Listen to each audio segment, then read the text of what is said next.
நம்முடைய மாநிலத்தினுடைய முதலமைச்சர் மிக குறிப்பாக ஒன்றை கேட்கின்றார். பிரதம மந்திரி வீடு கட்டுகின்ற திட்டம், அந்த திட்டத்தினுடைய பெயர் உங்கள் அத்தனை பேருக்கும் தெரியும். எத்தனையோ கழக உடன்பிறப்புகள் எளியவர்களுக்கு அந்த திட்டத்தின் மூலம் பலன் பெற வேண்டும் என்று கோரிக்கையாக எங்களிடம் கொடுத்திருக்கிறீர்கள்.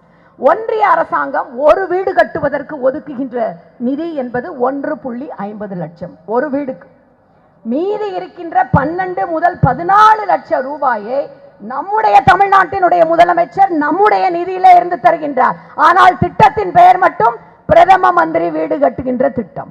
இப்படித்தான் அனைத்து தளங்களிலும் இந்த ஒன்றிய அரசாங்கம், மிக குறிப்பாக இந்த மண் சுயமரியாதை மண், இந்த மண் வேறு மத ஊடுருவல் சக்திகளை தன்னிடத்திலே உள்புக விடாத மண் என்கின்ற பெருமையுடைய மண் என்பதால் தொடர்ந்து வஞ்சித்துக் கொண்டே வருகின்றது. மக்களாகிய நீங்கள் தான், பேரறிஞர் அண்ணா சொன்னது போல, ஏன் இன்றைக்கு இந்த ஆர்ப்பாட்டம் என்றால், மக்களிடம் செல்லுங்கள், மக்களிடம் எடுத்து சொல்லுங்கள், மக்களை ஒன்றிணையுங்கள் என்றுதான். நீங்கள் இந்த ஒன்றிய அரசாங்கத்தின் வஞ்சக நாடகத்தை அம்பலப்படுத்துங்கள். தமிழ்நாடு தொடர்ச்சியாக தொழில் துறையிலே, பெண்களுக்கான முன்னேற்ற துறையிலே, கல்வித்துறையிலே முன்னணி வகிக்கின்றது. இவர்கள் பெண்கள் முன்னேற்றம் என்று சொல்லி நம்முடைய மன்ரேகா 100 நாள் திட்டத்திற்கான நிதி உதவியை அப்படியே நிறுத்திவிட்டார்கள். 100 நாள் திட்டம் நடைபெறாமல் இன்றைக்கு பல தாய்மார்கள் புலம்புவதற்கு காரணம் ஒன்றிய அரசாங்கம் நிதியை அப்படியே நிறுத்திவிட்டதுதான். அதனால்தான் நான் சொன்னேன், இவர்கள் படிப்பது ராமாயணம், ஆனால் இடிப்பது பெருமாள் கோயில் என்று. ஒன்றை மறந்துவிட வேண்டாம், தமிழர்களாகிய நமக்கு என்று தனியே தமிழன் என்றொரு இனம் உண்டு. அவர்களுக்கெல்லாம் தனித்ததொரு குணம் உண்டு. அந்த குணம் என்னவென்றால், எப்பொழுதும் நாங்கள் உறவுக்கு கை கொடுப்போம், அண்டை மாநிலங்களோடு சகோதர உணர்வோடு பழகுவோம்.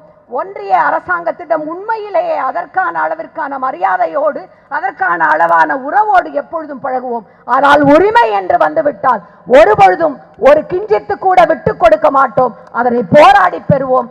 அந்த வகையிலே இந்த நிதிநிலை அறிக்கை தமிழ்நாட்டு மக்களை, தமிழர்களை வஞ்சிக்கின்ற அறிக்கை. எங்களிடமிருந்து நிதியை வசூலித்து விட்டு, எங்களிடம் இருந்து வரியை வசூலித்து விட்டு, திரும்ப நாங்கள் கேட்கின்ற உரிமையான நிதி பகிர்வை உடனடியாக தாருங்கள். பக்குவமாக சொல்லிவிட்டோம், பகிர்ந்தளிக்க மனமில்லையா என்று பக்குவமாக எங்களுடைய முதலமைச்சர் கேட்கின்றார். அவருடைய குரல் தமிழ்நாட்டின் குரல் மட்டுமல்ல, இந்தியாவிலே இருக்கின்ற எதிர்க்கட்சிகள் ஆளுகின்ற அனைத்து மாநில மக்களின் குரல், அனைத்து மாநில மக்களின் உரிமை குரலாக இன்றைக்கு இங்கே தமிழ்நாடு முழுவதும் ஒலிக்கின்ற நம்முடைய முதலமைச்சருடைய குரலை நாம் வலுப்படுத்துவோம். நம்முடைய உரிமைகளுக்கான போராட்டத்தை, திமுக கழகத்தினுடைய இந்த கண்டன ஆர்ப்பாட்ட போராட்டத்தை மிக மிக வலுவோடு இன்னமும் அவருடைய கட்டளைகளை கேட்டு எடுத்துச் சொல்வோம். நன்றி.